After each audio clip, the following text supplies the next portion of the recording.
All right, let's go ahead and get started here. Good afternoon, everyone. My name is Mike Rodriguez. I am a program coordinator with Nevada OSHA. Just real quick here, my primary responsibility with regard to the agency is I provide assistance to the Chief Administrative Officer in administering our state safety, occupational safety and health plan. First off, I'd just like to thank everyone in here in attendance today for our webinar. With me is William Gardner, our Chief Administrative Officer in Nevada OSHA, and Victoria Carrion, who is our Administrator for the Division of Industrial Relations. I'd also like to thank the Department of Public and Behavioral Health and their representatives for coordinating this webinar, as well as allowing us to speak to you guys today. So the purpose of the webinar is to provide you guys with a brief overview of the requirements associated with our new workplace violence at medical facility regs. We do anticipate that there will be questions regarding the presentation today. All we ask is that all questions be held till the end of the presentation for us to field them. And in the interest of time, we may also ask that you submit your inquiry to me via email, depending on the nature of the question. And you'll be provided with my contact information at the end of the presentation here.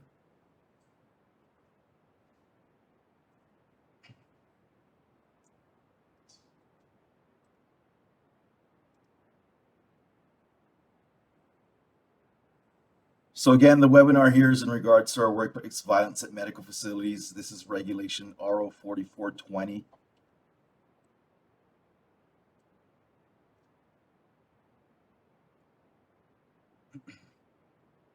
Some of the items we'll be discussing with you today will be the background of RO 4420, what Nevada OSHA's jurisdiction is, reporting requirements with respect to incidents involving workplace violence, prevention and response plan requirements, record keeping requirements, and requirements pursuant to NRS 618.7301 through 7318.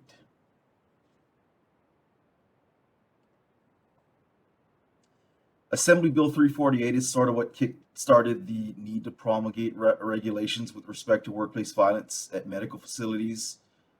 AB 48 was presented at the 2019 legislative session.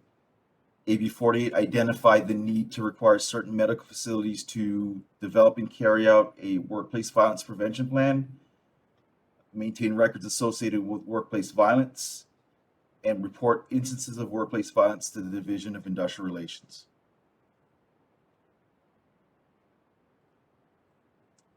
We also have Nevada Revised Statute 618-7301 through 7318.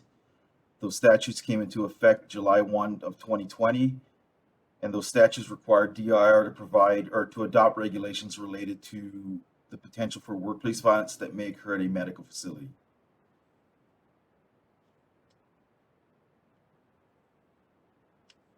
So NRS 618-7312, paragraph 2, required Nevada OSHA to provide minimum requirements for the procedures for assessing and responding to situations that create the potential for workplace violence, provide minimum requirements for the engineering controls, administrative controls, or any other appropriate measure to prevent and mitigate the risk of workplace violence, and provide required contents of a workplace violence record or log. And we'll get more into the required contents of the workplace violence log later in the presentation.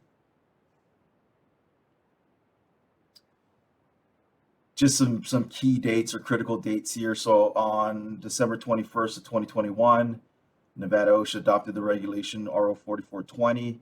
The next day, December 22nd, is when the regulation went into effect. Just kind of touching on Nevada OSHA's jurisdiction here. So Nevada State Plan program applies to all public and private sector places of employment within the state. Nevada OSHA does not cover employees of the federal government, private sector employees within the maritime industry, employees working on mining sites, working on tribal land, working on military installations, and the last one, Nevada OSHA doesn't cover home-based work sites. Within the context of the workplace violence reg, a medical facility pursuant to NRS 618.7305 is defined as a hospital, a psychiatric hospital, an agency providing nursing in the home, an independent center for emergency medical care, a facility for intermediate care, a facility for skilled nursing, a facility for modified medical detoxification, and a community triage center.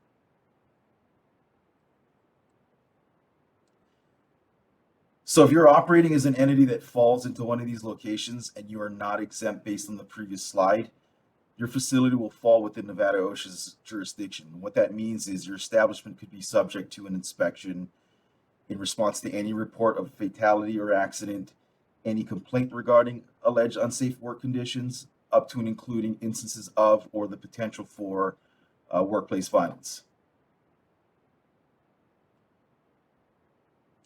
Moving on with Nevada OSHA's jurisdiction, an employer-employee relationship must exist for OSHA to have jurisdiction over an establishment or an entity. Employer-employee relationship is evaluated on a case-by-case basis. Just real quick, we had a question come up in a previous meeting regarding home health care outside of care that's being provided on behalf of the agency providing nursing in the home. In a situation like that, our enforcement staff would conduct an evaluation to see if there was employer-employee relationship, and only then would Nevada OSHA conduct enforcement action. So as far as determinations, in determining whether the relationship is, whether the employer-employee relationship exists, we look at factors which include but aren't limited to control over the individual who performs the job, the skill required for the job, and the source of which instruments and tools are provided. So when we start looking at these factors, that helps us determine whether or not we have an employer-employee relationship and whether or not we can move forward with any type of enforcement action.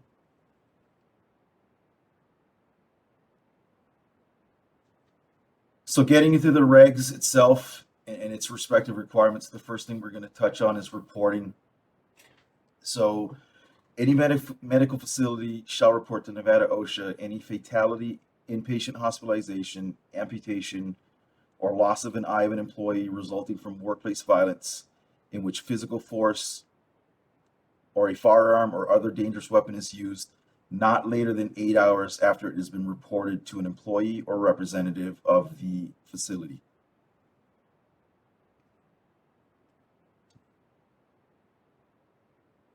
Medical facility shall report to Nevada OSHA any incident of workplace violence in which physical force or a firearm or other dangerous weapon is used, but no fatality or injury results not later than 24 hours after the incident occurs.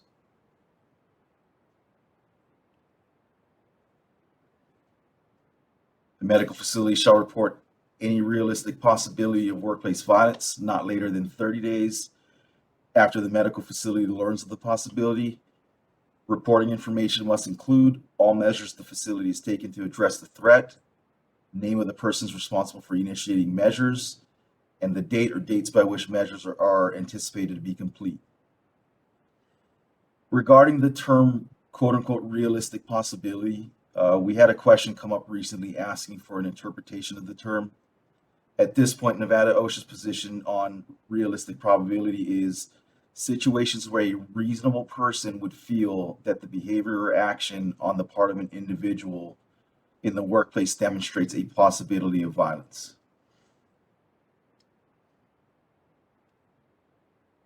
Regarding reporting, in the event that you have to report any incident associated with workplace violence pursuant to the regs, you can call either our Las Vegas office or Reno office, depending on what part of the state you're in. Southern Nevada, you can call 702-486-9020.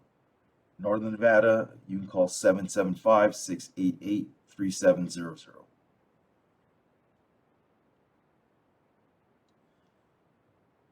So that's it for the reporting requirements. I mean, pretty straightforward.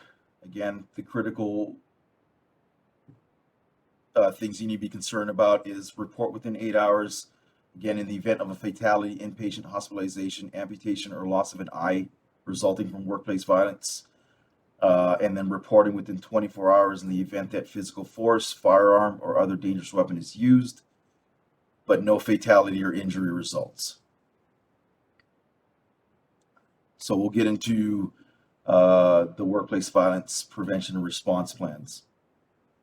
So every plan for the prevention and response to workplace violence pursuant to NRS 618.7312 must include procedures for the assessment of potential workplace hazards, and that the assessment should take into consideration the identification and evaluation of patient-specific risk factors, visitors and persons other than employees of the facility. So patient-specific risk factors shall include without limitation a patient's mental status and conditions.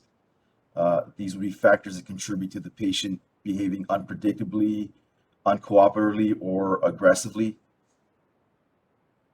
Treatment and medication status, if it can be determined, this should be included to show the type of medication and the dosage that the patient is on. We should be considering patient's history of violence to the fullest extent known by the medical facility, and any disruptive or threatening behavior displayed by a patient.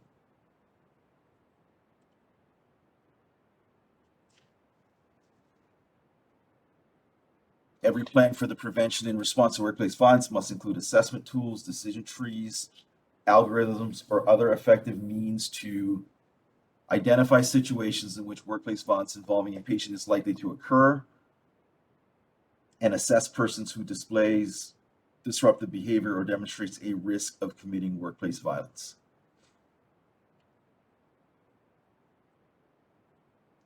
Every plan for the prevention and response to workplace violence must include procedures for communicating amongst law enforcement, paramedic, and other emergency medical transportation, and facilities receiving patients.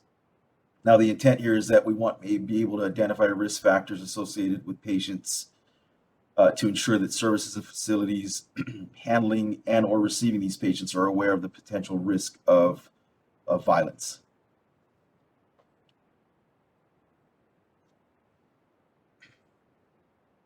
A medical facility must develop procedures to respond to a hazard relating to workplace violence not later than 30 days after the medical facility recognizes the hazard. The procedures must take into account without limitation engineering and administrative controls to eliminate or minimize the exposure of employees to the hazard, measures to immediately protect employees from imminent danger, and measures to protect employees from a serious hazard. So an imminent danger situation with respect to occupational safety and health is any condition in the workplace which could reasonably be expected to immediately cause death or serious physical harm if the condition were to exist. Regarding serious hazard, with respect to this regulation, a serious hazard is any hazard in which there is a realistic probability that death or serious physical harm could occur as a result of the condition.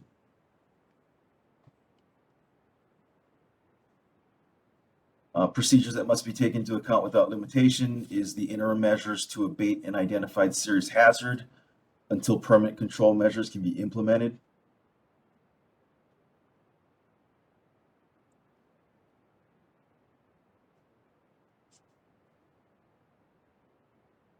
Any engineering and or administrative control or other appropriate measure that is implemented must at a minimum effectively address the hazardous conditions which constitute the risk.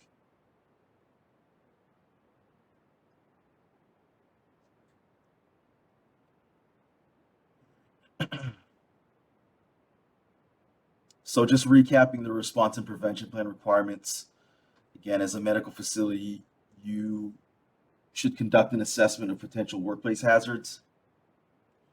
The assessment should consider the identification and evaluation of patient-specific risk factors, such as mental status and condition, type of medication, the dosage they're on, and their history of violence within the medical facility. Through the use of assessment tools, decision trees, etc., identify situations in which violence involving a patient is likely to occur, develop procedures for communicating the law enforcement, emergency medical transport, and facilities receiving patients who have been identified as a potential for workplace violence.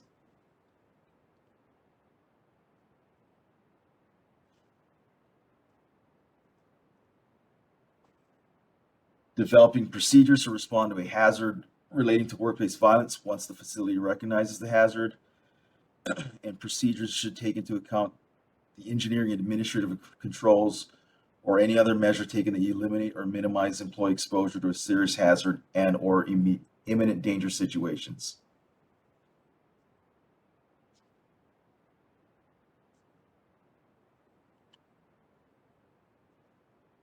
All right, so under the record keeping portion of the regs here, a medical facility shall maintain a log of workplace violence incidents and record in the log information about every incident, post-incident response, and investigation regarding an injury resulting from workplace violence. So we have a template log here, and I'll kind of navigate our website to kind of show you what I'm referring to here. I'm not sure if everybody in here has been to our website, but here the link will take you to, and I'll just pop out here. So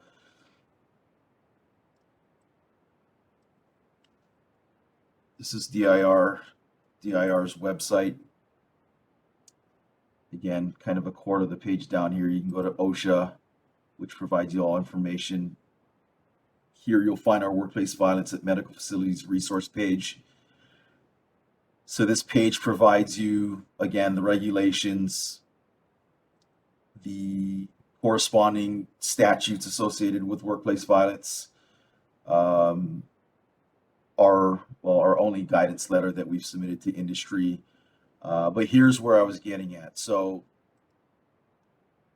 we provide you with a template log, and we'll go through each of these things here as we work our way down the presentation. This isn't required in terms of this form itself. You can create your own log. The thing to be mindful of is the information that's required in the log. So, but we have one for you to use if need be.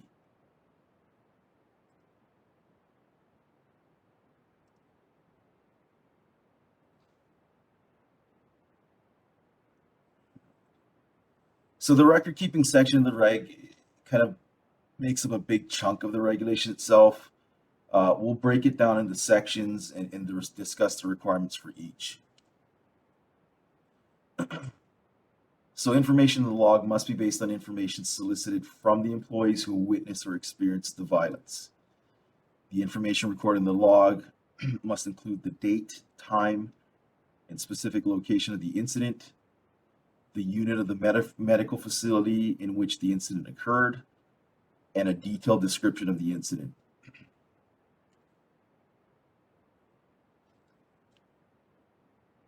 The log must include the following information. Again, we touched on the first three. In addition to what we just discussed, it'll be the classification of the person who committed the violent act, and we'll talk about that. Classification surrounding the circumstances at the time of the incident, classification of where the incident occurred, and the type of incident.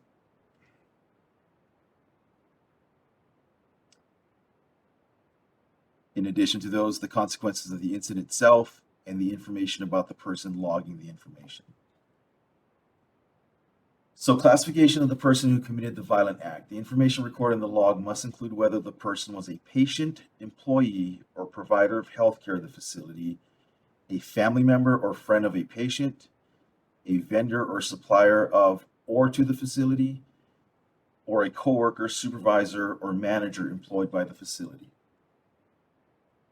This goes on further. A partner, spouse, parent, or other relative of an employee of the facility, a stranger with criminal intent, or any other person.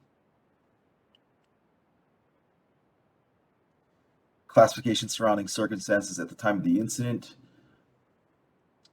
Without limitation, we need to provide information as to whether or not the employee was performing his or her usual job duties, working in a poorly lit area, required to work in an abnormally hurried manner, working during a period of low staffing levels, working in an area where crime is higher than in surrounding areas, whether the employee was isolated or alone, whether they were unable to get help or assistance, whether they were working in a community setting, whether they were working in an unfamiliar or new location. Classification of the location where the incident occurred.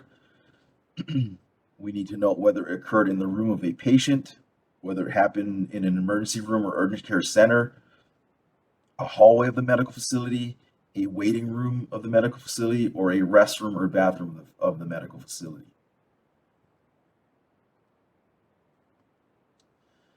Again, going further here, a break room, a cafeteria of the medical facility, a parking lot or other area controlled by the facility and used by employees, staff, visitors, patients, vendors, suppliers, or a personal residence.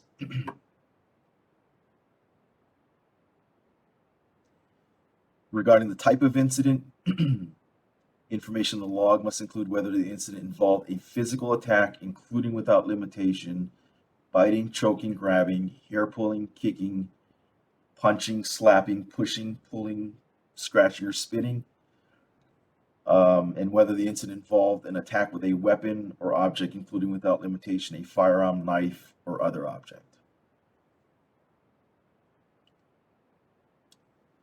Information in the log must include whether the incident involved the threat of physical force, use of a weapon or other object, a sexual assault or threat of, including without limitation, rape or the attempt of, physical display or unwanted verbal or physical sexual contact.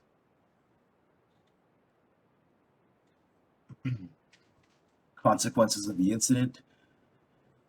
Information in the log must include who provided assistance necessary to conclude the incident, whether security staff for the facility was contacted, whether law enforcement was contacted, the amount of time and hours lost from work, actions taken to protect employees from a continuing threat. Information of person making entries into the log. Information in the log must include the name of the person, their job title, their telephone number, their email address, and the date in which they entered or made the entry into the log.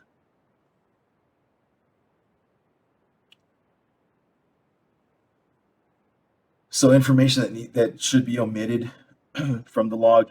All personally identifiable information sufficient to allow identification of any person involved in a workplace incident shall be omitted. Information may include the exposed employee's name, address, email address, phone number, and social security number. And any other information that alone or in combination with other publicly available information reveals the identity of a person. Now, again, this is discretionary. If you feel that, and I don't know if it said in the previous, okay, I mean, location in which an employee works in might be enough to identify that person. So if you feel that location may aid in determining who the identity of the individual was, that might be something that you would omit upon your entry into the log. Each facility shall review the log maintained by the facility at the time that the facility conducts its annual assessment of the effectiveness of its plan pursuant to NRS 618.7312.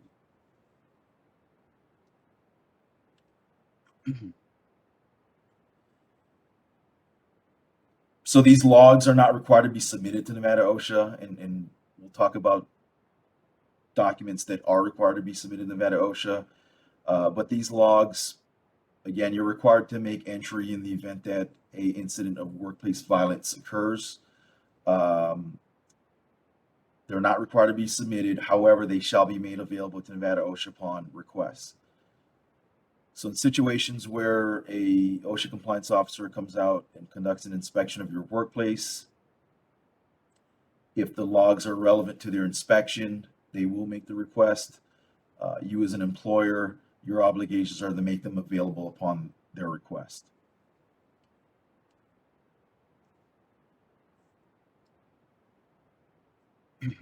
A medical facility shall submit to Nevada OSHA the most current annual summary, which is the OSHA Form 300A.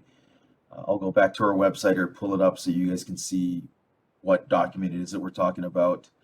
But it's your annual summary of workplace injuries and illnesses compiled pursuant to 29 CFR 1904-32. The OSHA Form 300A shall be mailed to Nevada OSHA at the following email address. It's workplaceviolence@dir.nv.gov. For those of you that have been to our website and have been at our resource page, you would have seen the guidance that we put out discussing the grace period that we've provided for submission of those annual summaries.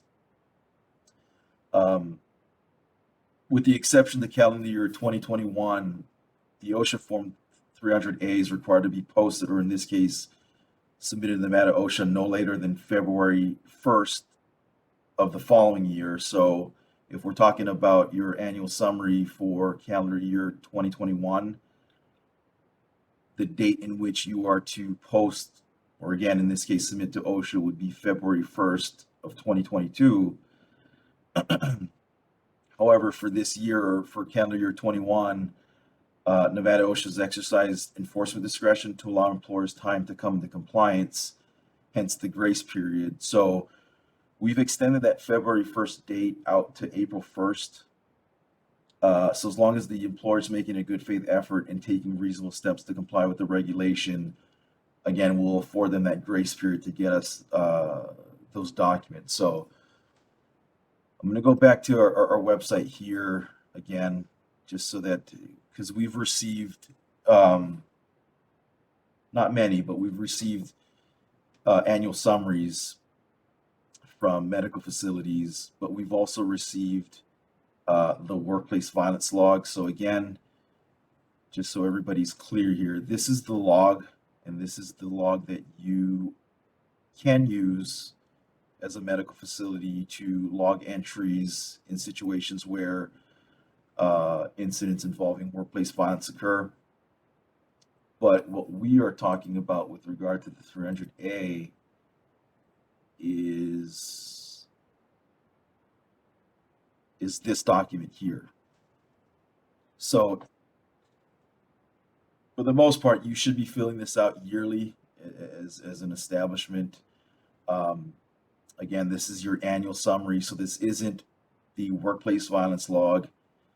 This isn't your OSHA Form 300, which lists the occurrences of injuries and illnesses in the workplace, just the summary. So when we ask for the 300A to be submitted to us, in this case by April 1st, this is the document that we're referring to.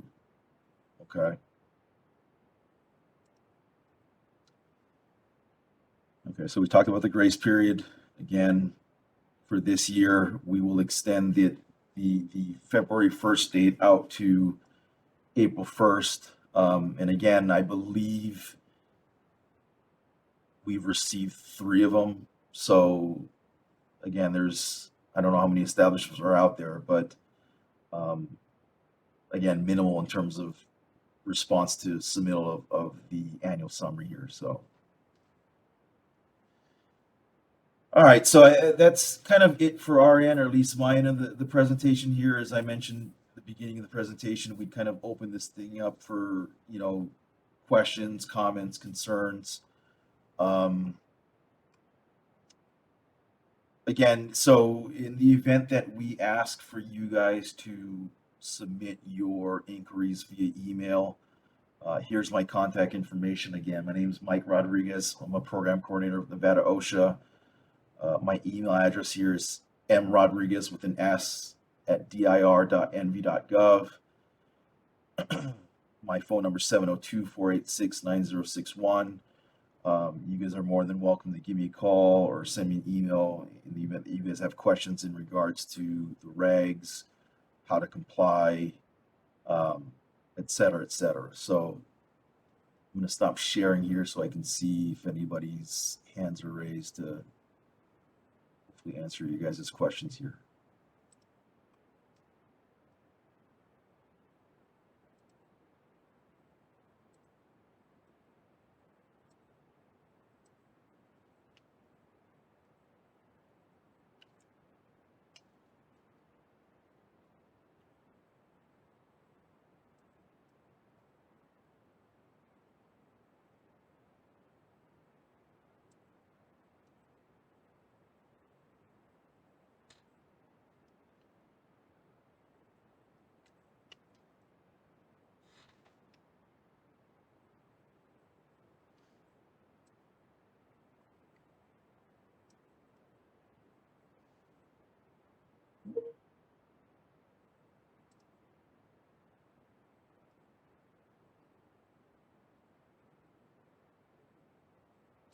Yeah, and like I mentioned earlier, I mean, if you guys have any concerns, again, regarding the regs or questions in regards to how to comply, I encourage you guys to send me an email or give me a call. Again, we'll try and get a response out to you, um, and kind of help you get along here with the new regs. So Mike, it looks like you have a question in the chat.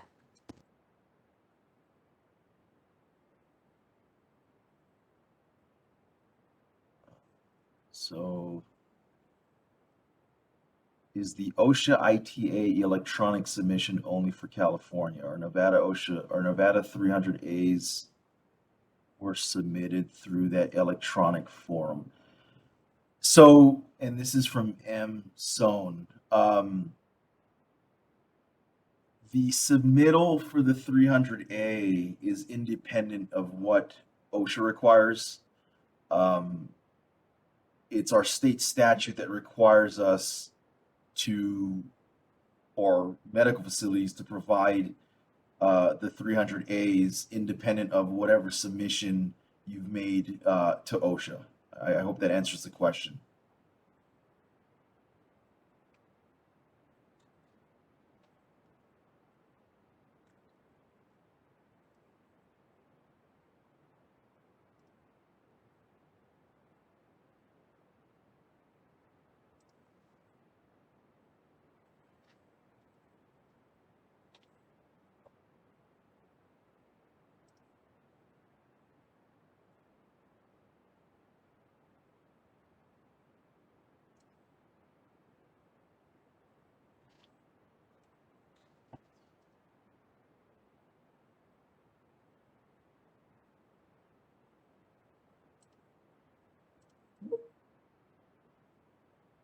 I guess Bill or Tori, as we wait for questions or hands being raised here, is there anything you guys want to add with regard to the regs?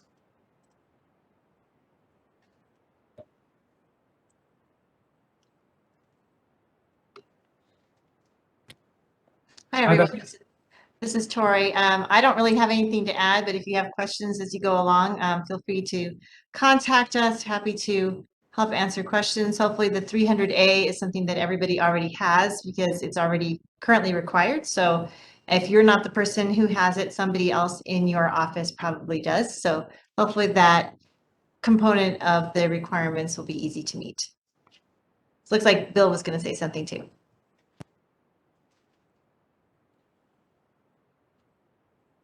Yeah, hi there. I was just going to reaffirm what Tori was saying. We know we're at the end of the day, we really want to help you guys achieve compliance without having going down the enforcement route. So to the extent possible, if you guys have any concerns about possible non-compliance, please reach out to the program coordinators, reach out to me. We'll gladly help you out early. And if you need more time, we're always open to talking about it with you guys. And just to kind of go back to the digital submission for anyone listening who might have thought to digitally submit, that's a BLS item, and that's used for analysis under OSHA, but it's not used by enforcement for this purpose. So yeah, we need your logs to be sent through our channels that I mentioned in this PowerPoint here. Thank you.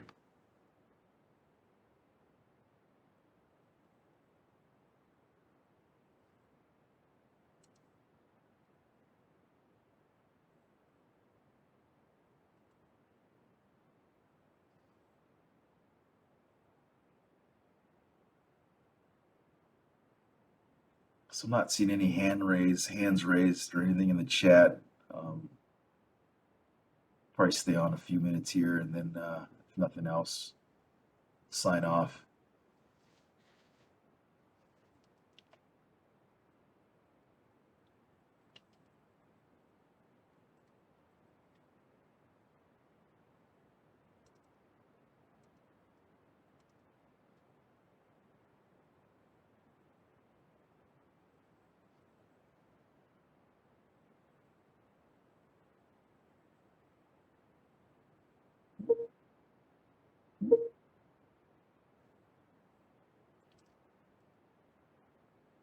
All right, so we're going to end this here. Again, I appreciate everybody logging on for the webinar. And again, just reiterating one more time, any questions that you guys have in regards to compliance, we encourage you to give us a call. Again, you have my contact information. We'll try and make this presentation available on our resources page. So in the event that you guys need to come back to it, or you guys need to get contact information, you'll have the means to do so. But other than that, that's all we had. Again, thank you guys for taking time to sit in and kind of hear us speak on the regs here.